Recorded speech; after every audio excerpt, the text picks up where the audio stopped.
ماہ رمضان مبارک کے 5ویں دن کی دعا۔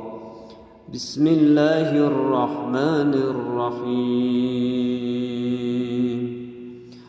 شروع کرتا ہوں اللہ تعالیٰ کے نام سے جو بڑا مہربان نہایت رحم والا ہے۔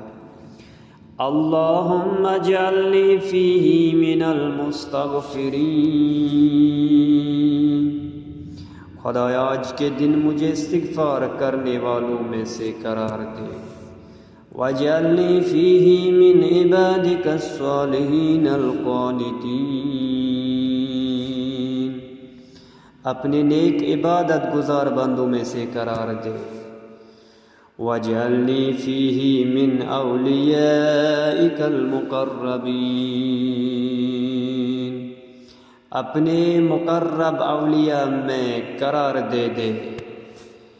برحمتک یا ارحم الراحمین۔ اپنی مہربانی سے بہترین رحم کرنے والے۔ صدق اللہ العلی العظیم۔